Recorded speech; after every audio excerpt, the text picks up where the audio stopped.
my amazing viewers. Thank you so much for joining me on my program once again. I appreciate you wherever you are connecting from.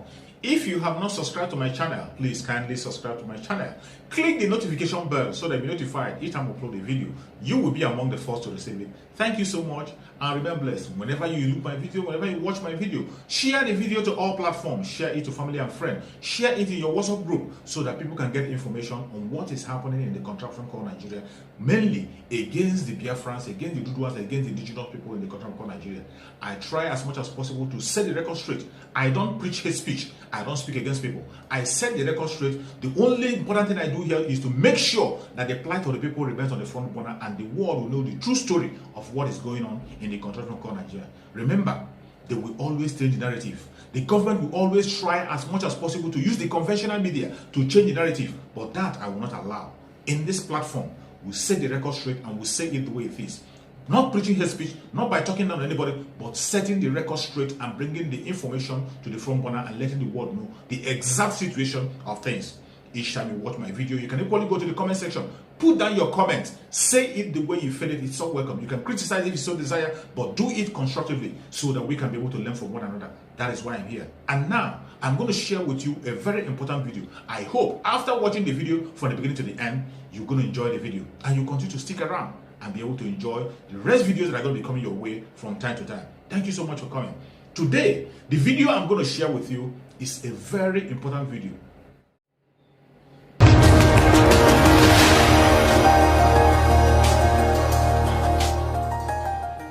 In his characteristic fashion, President Mohammadu Buhari did not hesitate to stir the hornet's nest when he spoke in an interview aired on Channels Television last night.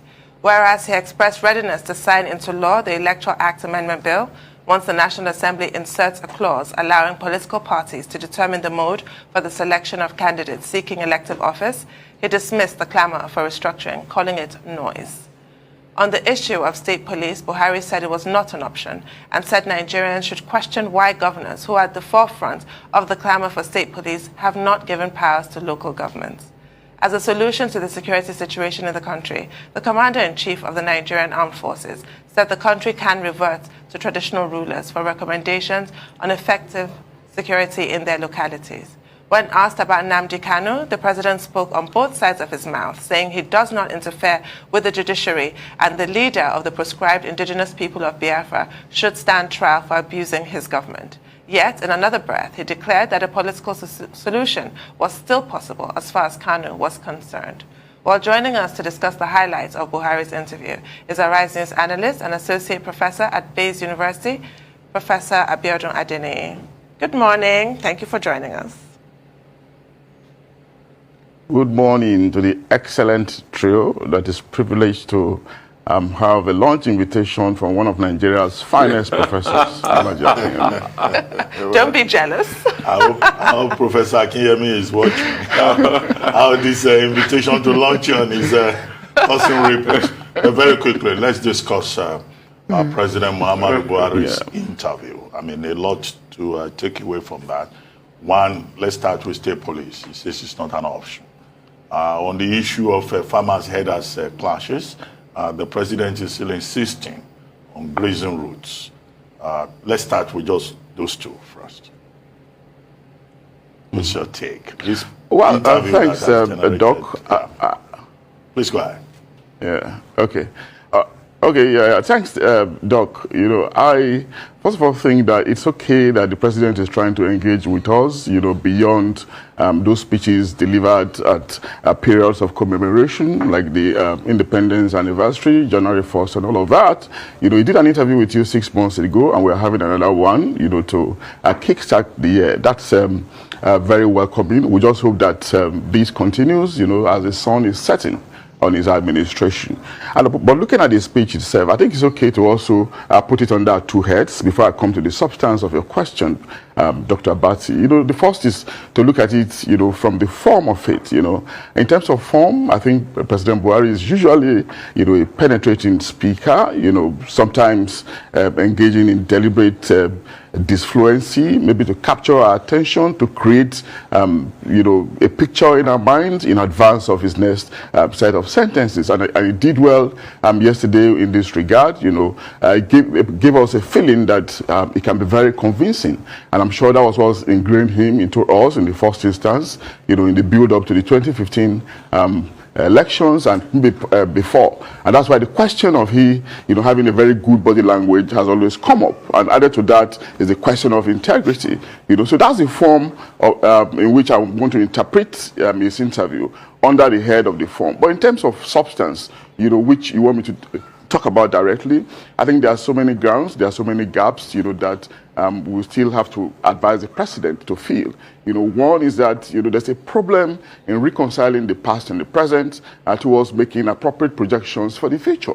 Most of the time, some of the policies, some of the initiatives that has been suggested, are coming out of objective material conditions, our existential realities that is needing, that is requiring some kind of change. But sometimes it just beggars belief. Maybe he's not been well convinced, why, he has remained inflexible in some areas, like you mentioned the area of open grazing, for instance. It's becoming very obvious that our system can no longer take it, asking us to revert back to the grazing roots, something that was colonial, something that has even been argued by lawyers that there are some states where you don't have those roots. It's not something that is global across the country. It's something that is limited to some sections of the Nigerian states of the country, even if it is north and south. So you will expect that there will be some level of modernization, replacing a hardening for husbandry, consistent with international best practice, But his insistence on it, maybe it's not been properly advised,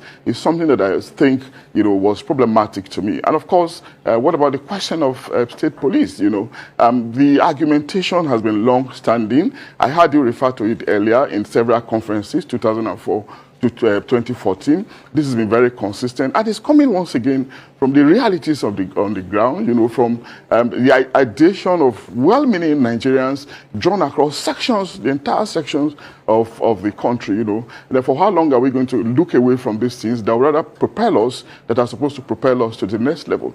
Of course, he said traditional rulers are there, they know all the people, we respect our traditional rulers, we respect the institution, long may they reign, but of course, it's also impossible for them to know everybody, to know everybody in a situation where we are witnessing population explosion, our borders are being infiltrated, they are very porous, how many people will the traditional rulers know, for God's sake? And of course, do they have the power of enforcement? What level of power are they given, within the framework of the Constitution, other than advisory, other than, cancelling us from the position of, ancestry, from the position of, good wisdom, which we've been enjoying over the years.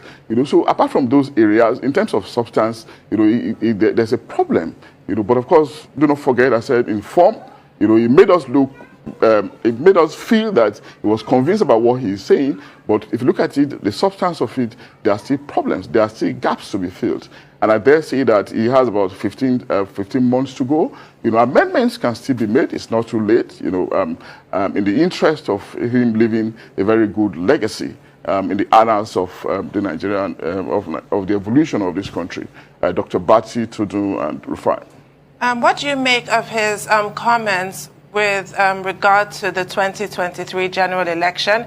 He commended the INEC's work so far, and he mentioned about his preferred candidate or preferred successor, which tends to suggest that unlike what we've seen in the past, where a president will by fair means or foul impose his own successor, such that even that successor will complain about the manner in which he emerged. Well, I'm talking about President Obasanjo and President Umaru Yar'Adua of blessed memory. The President Buhari takes a more detached view. What is your take on that, as well as the issue, the all-important issue of electoral reform? Yeah, very well, Tudu. I think it's largely a matter of style. We ordinarily expect that he will have his preference, but we also expect that he shouldn't have, it's something that he should probably not have told us. He shouldn't have said it to our face, but that has been done now. You know, of course, we know the president. He can be very trenchant speaking. You know, be somebody who you can hardly say. You know, sometimes not really hypocritical, and sometimes some people might want to interpret it as lacking tact. You know, it's about his person. But we are used to it now after 5 decades of interacting with him as a public figure. You know, so that's his style. But of course, we know that he will definitely have a preference. And of course, from permutations and calculations going around, you know, some people are already saying that, you know, whoever he chooses will eventually emerge a winner. You know, there's a heavy reliance, you know, heavy lobby, directly or indirectly, for his blessings, you know, from some of the front runners. And of course, some of them are even withdrawing, you know, waiting for waiting to get their blessings, you know, to get the presidential blessing. But of course, this can also be very dangerous. You know, we're talking about transparency, accountability, a level playing ground, you know, in the interest of having a democracy, you know, an electionary process that we can say is very, very salutary.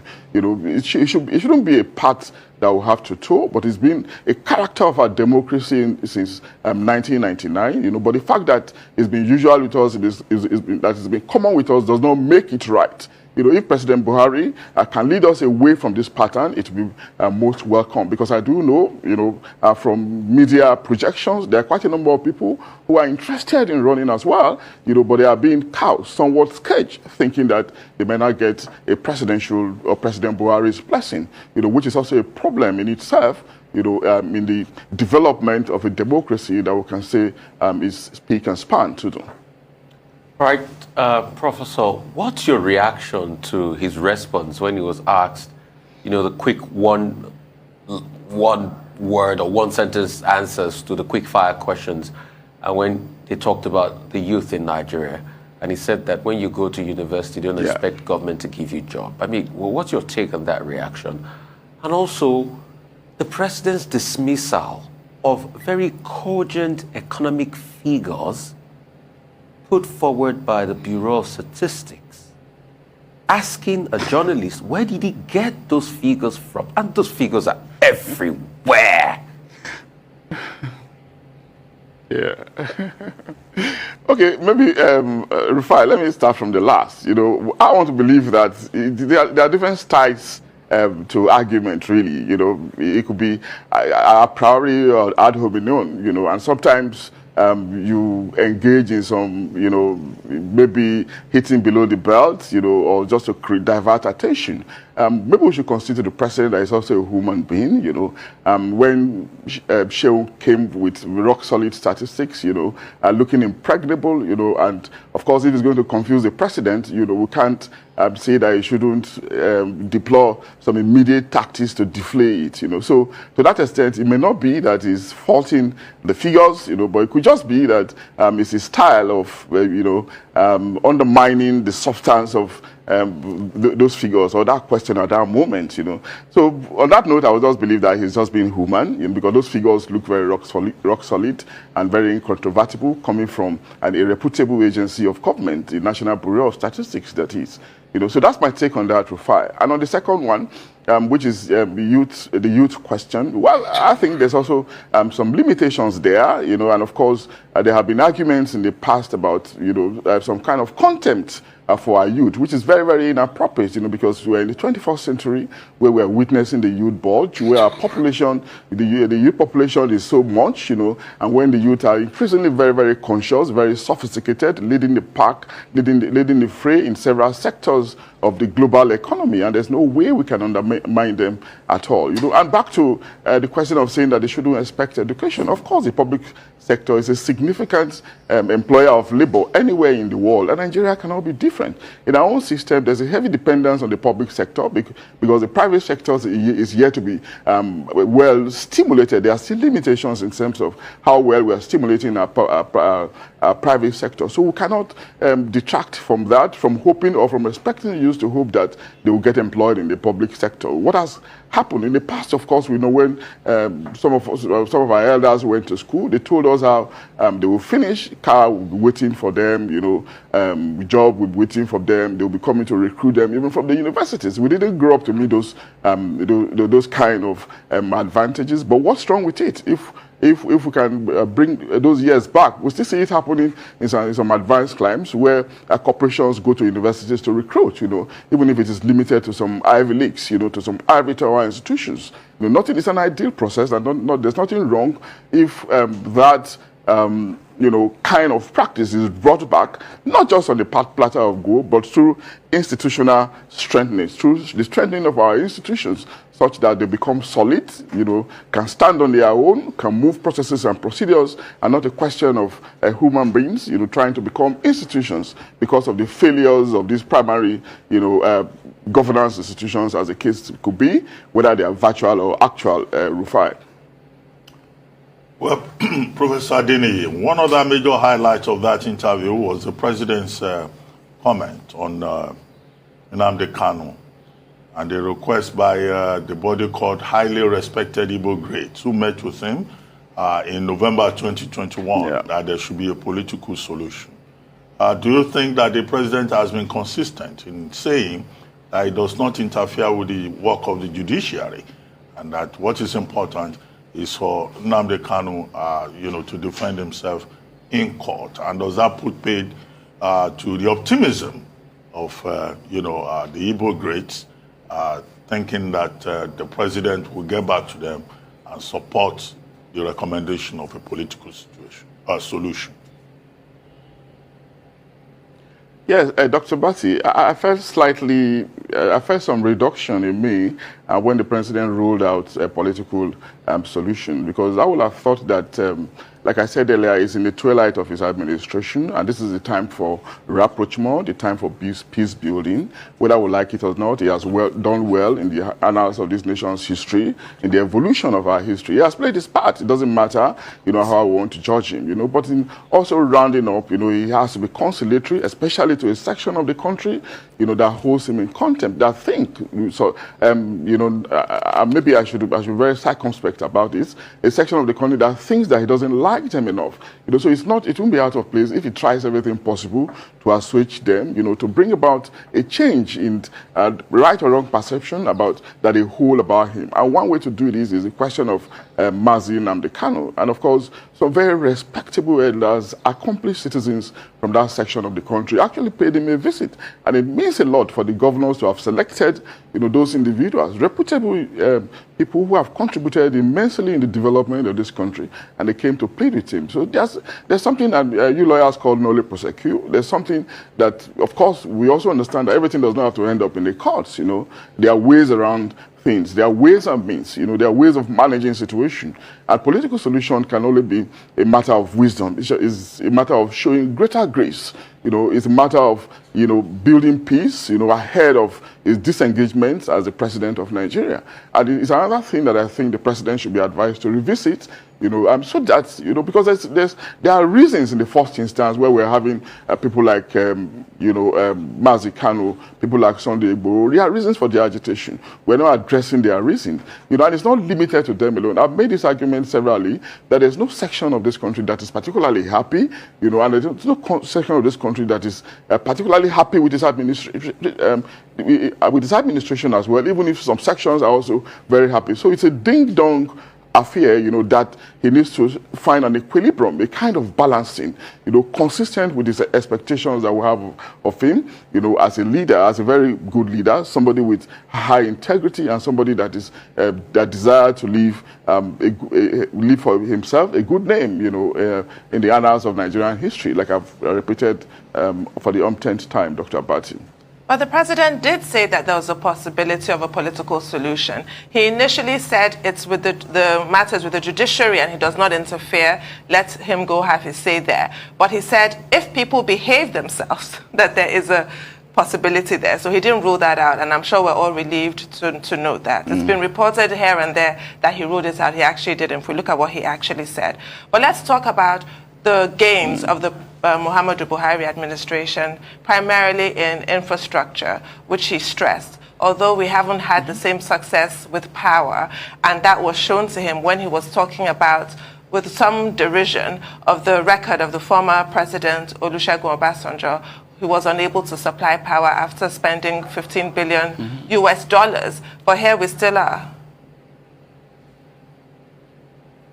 Yeah, it's a shame, really, and it just beggars believe why our presidents or our past leaders, past and present, have not been able to place a hand on what the solution is, and it's just very surprising, you know. But of course, you can't, you know, deny the fact of some of the practices that we have in our system, some sharp practices, you know, that concentrate on circumventing ideal processes and procedures. You know, we cannot deny the fact of our preference for patronage, our preference for, you know, prebendal rapacity, corruption, transparency, corruption and lack of accountability in some of these in this sector. It's a very profound thing. But the only problem I have is that, you know, President Buhari has spent 6.5 years now. He just has barely 14, 15 months to go, you know, and he's been there for all this while. You know, some of the wrongs, you know, that he met in 2015, it's still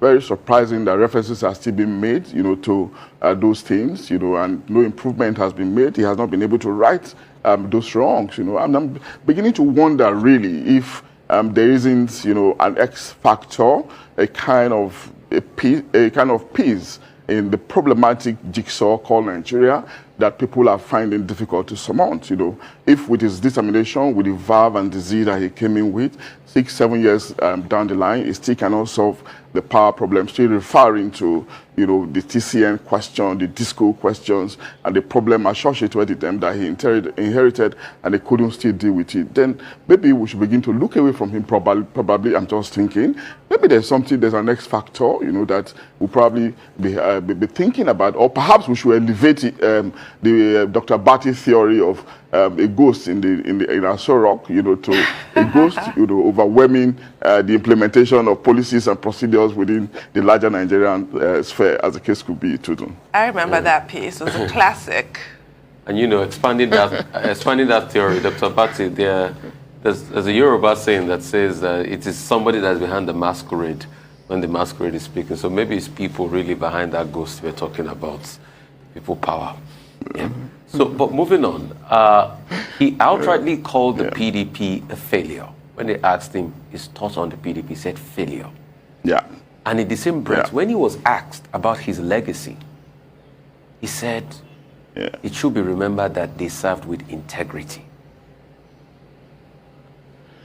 What do you have to say about those things? Yeah. That's right, Rufai. You know, I like the interview towards the end where they dropped those short lines and elicited a response from him. You know, I don't think, well, maybe using the word failure was rather extreme. You know, but of course, we can just take it as a political banter. You know, I mean, we know they throw mud at themselves. You know, even if they are not fundamentally different from each other. You know, well, there have been this argument about they being, you know, converting the political parties to special purpose vehicles. They move in between themselves, so they are practically the same in many respects. You know, and of course, if he said PDP is a failure, we do not expect him to say PDP is a success. If we want to be simplistic, you know, so but on the other hand, perhaps he's slightly, from a presidential point of view, maybe he should have just toned down his tone, language a little bit. But again, we can consider to him that's his choice, you know. But of course, PDP. I'm not a politician for now, but I do know that PDP was there for 16 years. They played their part, you know, and APC is continuing, and we just hope that they will also play their part very well as well. Continue from where PDP stops, so that at the end of the day, the people of Nigeria, you know, will be the good for it. Rufai. Well, thank you very much, Professor Biodun Adeniyi, for joining us on the morning show and for your review of President Buhari's interview. Thank you very much indeed. Thank you so much for your patience to watch from the beginning to the end. I hope you have learned something from the video you have just watched. The video you have just watched is to bring information to your doorstep and for educational purpose. It is not to demonize anybody. Let us watch continuously and see who can be able to make a sense out of every nonsense we are seeing. We must continue. We move. It doesn't matter what they do. It doesn't matter what they say. They will kill us. We'll kill them. At the end of the day, Biafra is here. Thank you for watching. If you have not subscribed to the channel, please kindly subscribe to the channel. Click the notification bell so that you're notified each time I upload a video. You will be among the first to receive it. Thank you and remain blessed. Bye-bye. See you again.